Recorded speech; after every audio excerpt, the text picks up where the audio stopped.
orang tua bilang itu nih ilmu semula jadi. Nah, kemampuan kita paham ilmu semula jadi karena semua itu barang sudah jadi. Sebetulnya Sisa pengolahan kita saja sebagai manusia itu bagaimana gitu. Cocok nih. obat yang paling cepat kita dapatkan sebetulnya dan tanpa Iya. ribet. Yang penting mau menyadari. Toh? Iya, Betul enggak? betul. Itu rahasia orang tua kita dulu ya. Assalamualaikum warahmatullahi wabarakatuh. Jumpa kembali di Syamdol Level Channel. Salam sejahtera buat Anda semua yang menyaksikan tayangan kita di malam hari ini.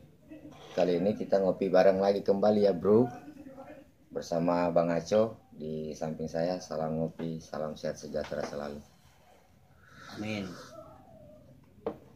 Jadi topik apa kita malam ini bro?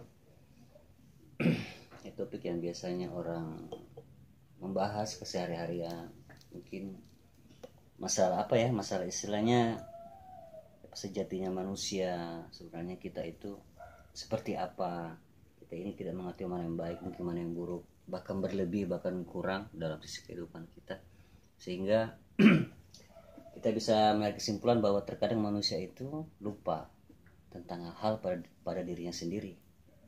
Ya, Gitu.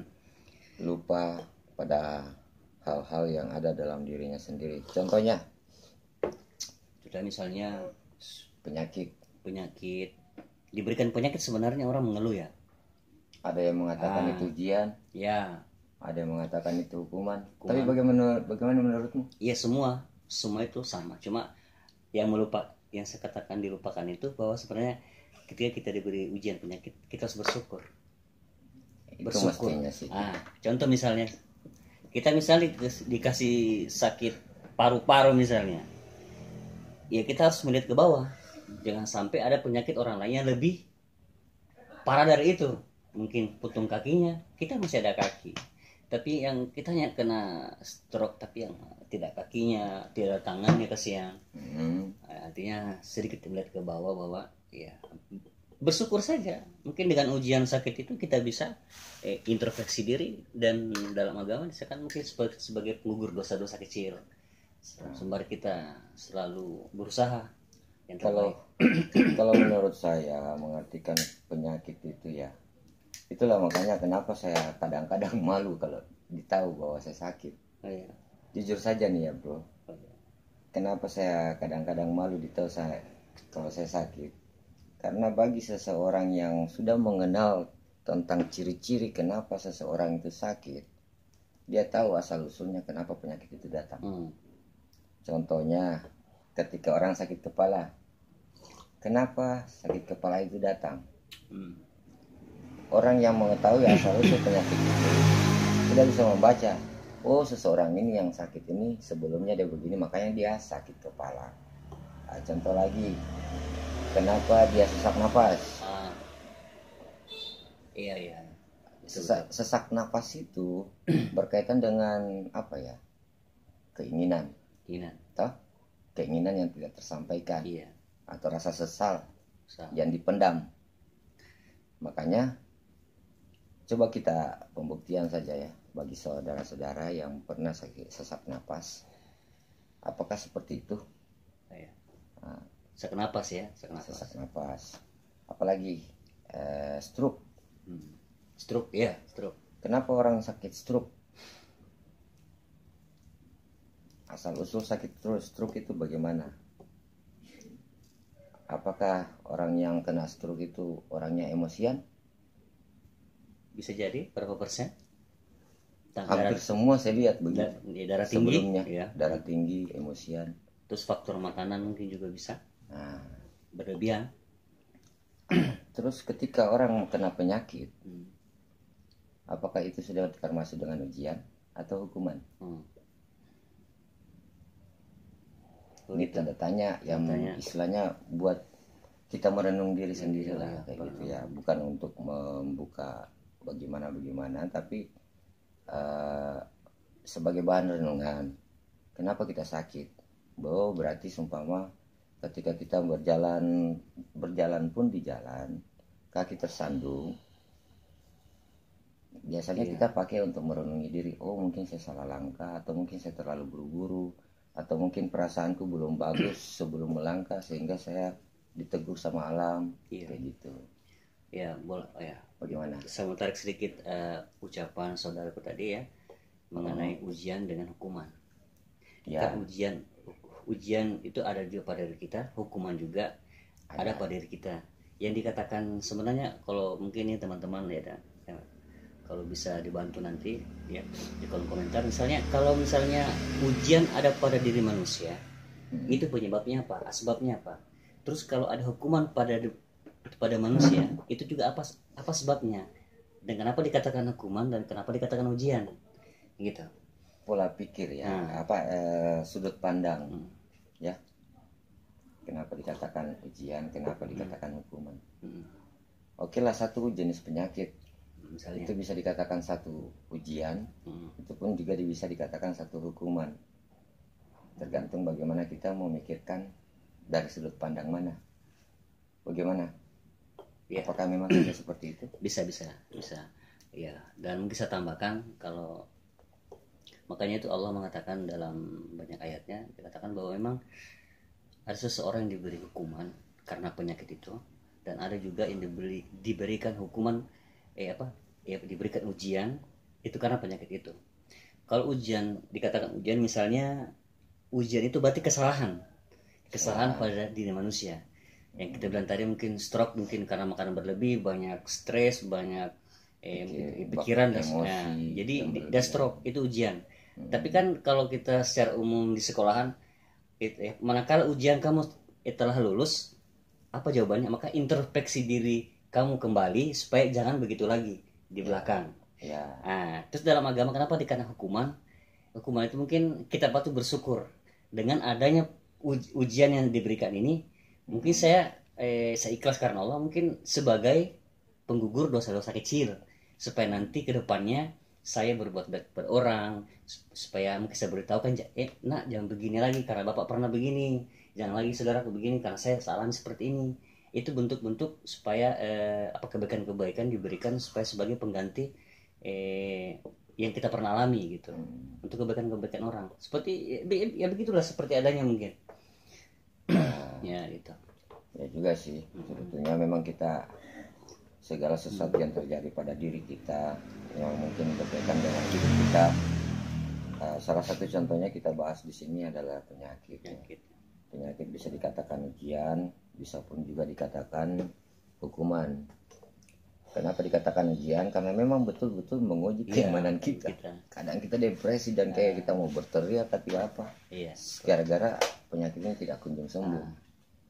Tapi dikatakan hukuman juga supaya kita tetap mengingat kepada Allah Ta'ala, menyadari kesalahan-kesalahan kita, dan bisa mensyukuri, syukur kita diberikan penyakit seperti ini, daripada penyakit yang lebih parah dari ini.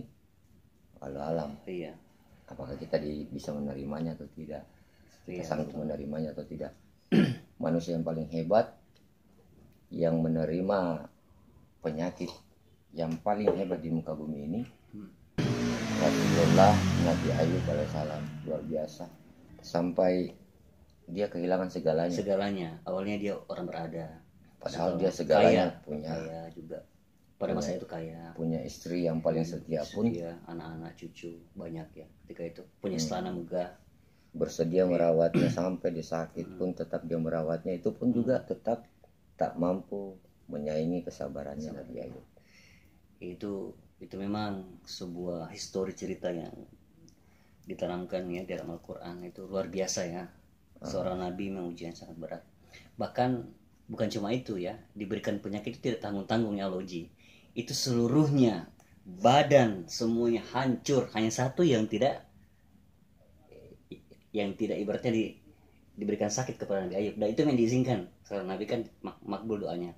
Ya Allah, kata Ayub, ya Allah, berikanlah ujian semua yang kau berikan kepada aku. Satu, ya Allah, jangan kau ambil lidahku dan hatiku, supaya saya bisa menyebut namamu ya Allah. Itu saja yang Allah tidak berikan, hati dan lidahnya. Yang lain silakan. Coba betapa seorang betapa nabi tingginya kemerahannya beliau. itu bahkan disanjung setelah nabi-nabi berikutnya. Bahkan Rasulullah katakan ketika pernah Rasulullah sakit, ya sakit-sakit biasa, terus mungkin istrinya Aisyah itu agak sakit gusar dan apa khawatir. Ya Rasulullah, sakit apa ini gitu. Apa kata Rasulullah? Berat mana aku ketimbang saudaraku Ayub alaihissalam diberikan ujian. Ini bukan seberapa bagiku. Ketika saudaraku Nabi Ayub diberikan lebih berat pada saya, maka senanglah hatinya Aisyah. Alhamdulillah gitu. Memang Nabi Ayub dikatakan seorang sosok ujiannya, diberikan gambaran sebenarnya kita kepada manusia biasa ini, bahwa masa segitu penyakit saja kau sudah mengeluh. Ya artinya kan iya betul. Sedangkan seorang nabi semuanya hilang segala-galanya, walaupun nanti akhirnya akan kembali, ya ibaratnya kembali itu diberikan penggantian lebih baik ya sama Allah lagi. Itu. Maka nikmat mana lagi yang mau kau dustakan? Itu di dalam Al-Quran berkali-kali dikatakan. Baru ya Ar-Rahman ya, surah Ar-Rahman. Surah Ar-Rahman. Ar-Rahman. Ini juga tentang doa seseorang manusia kepada Tuhannya Allah Ta'ala Subhanahu Wa Ta'ala toh. Allah Subhanahu Wa Ta'ala. Di dalam buku-buku ada panduan-panduan doa. Ya. Buku panduan doa untuk kesembuhan penyakit dari ini. Buku panduan doa untuk mendapatkan rezeki yang melimpah. Buku panduan doa, pokoknya buku panduan doa banyak-banyak. Sudah lengkap lah. Sampai itu di waktu masih kecil tuh, doa makan, doa tidur, apa sebagainya. Ini yang bikin saya bingung. Termasuk saya juga pernah ngalamin sih, tapi saya sempat berpikir gini.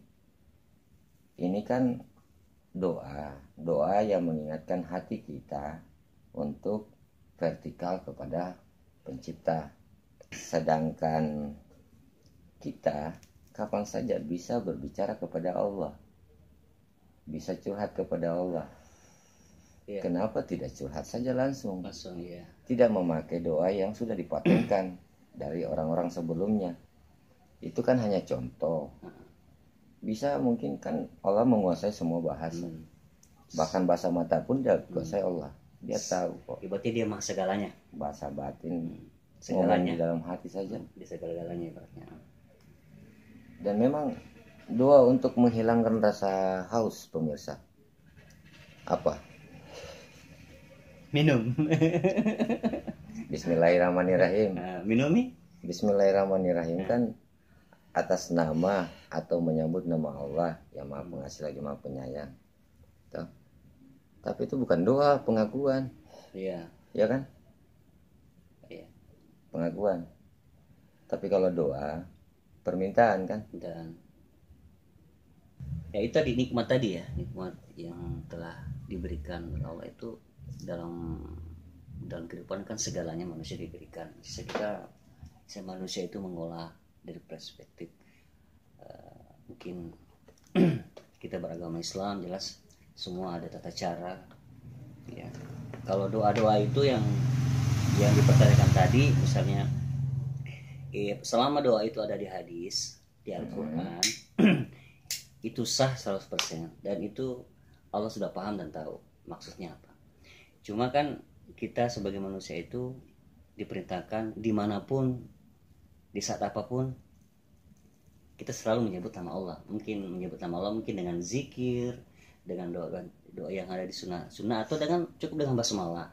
Itu cukup, itu sudah menandakan bahwa kita vertikal kepada Allah. Artinya yang kita bilang tadi vertikal artinya langsung menuju kepada Allah gitu.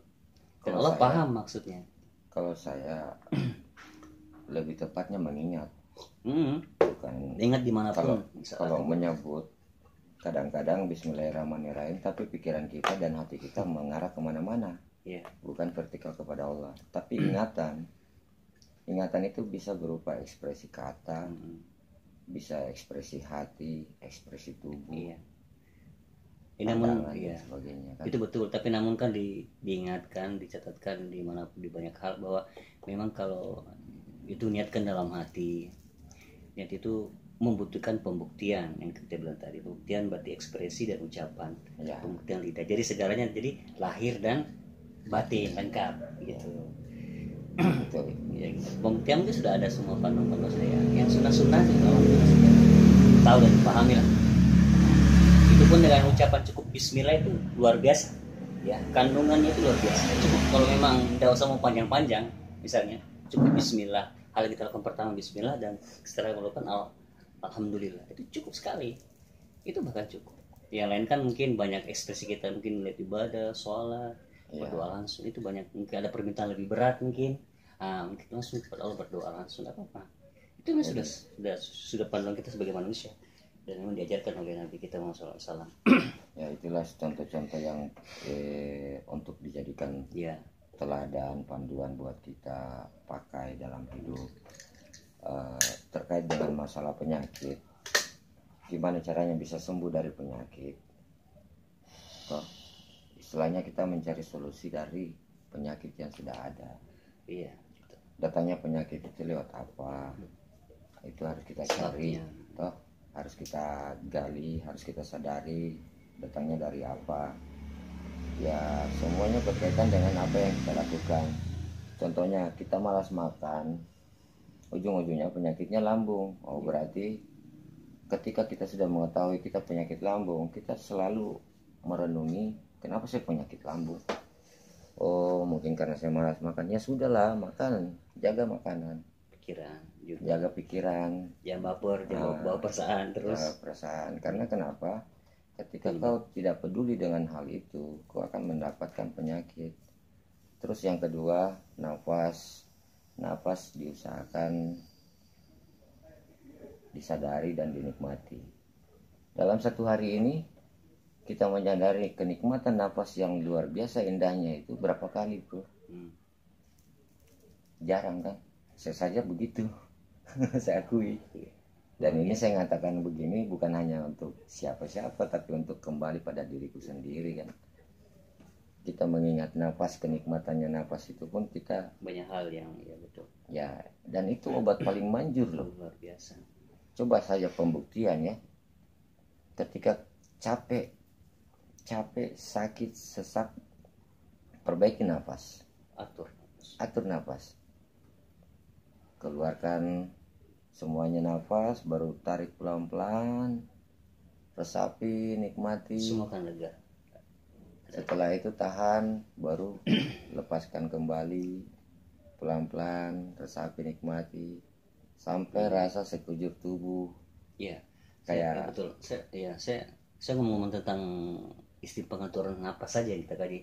Itu memang luar biasa karena orang tua bilang itu nih ilmu semula jadi. Nah, kemampuan kita paham ilmu semula jadi karena semua itu barang sudah jadi.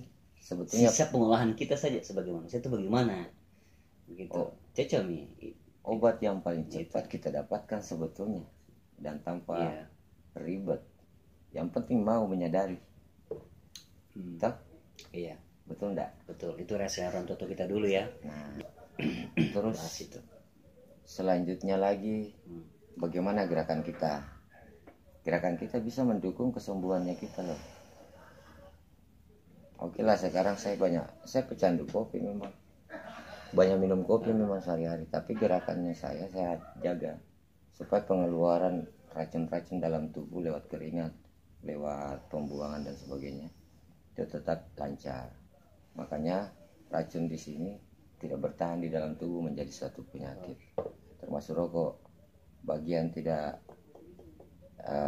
terbiasa atau bagian di bawah umur jangan dipakai ya gaya hidup seperti ini. Kegiatan, aktivitas, gerakan tubuh itu akan membantu Anda proses penyembuhan buat Anda. Dan itu salah satu bentuk doa ketika gerakan-gerakan tadi digerakkan sedemikian baiknya dan diniatkan untuk kebaikan diri Anda, kebaikan hidup Anda. Iya, betul. Maksudnya Anda ini bukan hanya Anda saja, tapi saya juga gitu loh. Bro Aceh juga begitu. Artinya kita tidak menggurui siapa ya bro. Saran mungkin ada sedikit sharing ya, sharing kehidupan lah, bahasa kehidupan kita sehari-hari. Mungkin ada manfaatnya, silakan mungkin diambil. Kalau tidak ya dibawa di tong sampah saja gitu. Saya misalnya itu gerakan dari nafas, gerakan, terus niat. Segala sesuatu tergantung niatnya. Niat, ya itu akan mendukung semuanya. Jadi bagi yang masih mengalami sakit, semoga lekas sembuh ya. Semoga lekas sembuh dan bisa terjaga kesehatannya, bisa murah rezeki, dipanjangkan umur. Semua itu doa-doa biasa seperti biasa, tapi istilahnya kita memberikan kepada pemirsa ini, pendengar ya, sesuatu yang bermanfaat. Segala-galanya lah bisa. Yang intinya itu kan kembali kepada kesadaran diri. Ketika kita mengembalikan kesadaran diri kita, insya Allah itu akan menjadi penyembuh juga dari penyakit ya. Istilahnya kan kadang-kadang juga ada orang yang sakit itu makin sakit, makin depresi dan makin lupa. Itu sebetulnya membuat kita tambah sakit. Jadi kalau sudah mulai ada tanda-tanda seperti itu ya, mudah-mudahan kita bisa mengalami kembali kesadaran, dan itu memang sebagai satu bentuk kesyukuran. Oke. Mungkin sudah disudahi saja dulu. Jadi mungkin sedikit kurangnya ya, mohon dimaafkan kalau seandainya ada salah kata. Semoga kami terjaga juga dari penyakit ain. Mohon maaf, bukan kami menggurui, tapi kami juga ingin berbagi kebaikan walaupun dengan sebatas kemampuan kami saja yang mungkin kurang begitu lengkap ya. Dan mudah-mudahan ini ada manfaatnya biar menjadi amal jariah buat kami dan bermanfaat juga buat saudara-saudara kita yang lain yang membutuhkan. Intinya kita sama-sama berdoa semoga tetap terjaga kesehatan, terselimuti oleh rahmat Allah Ta'ala. Amin. Dan kasih sayangnya selalu bersama kita. Salam jumpa kembali di episode berikutnya. Assalamualaikum warahmatullahi wabarakatuh.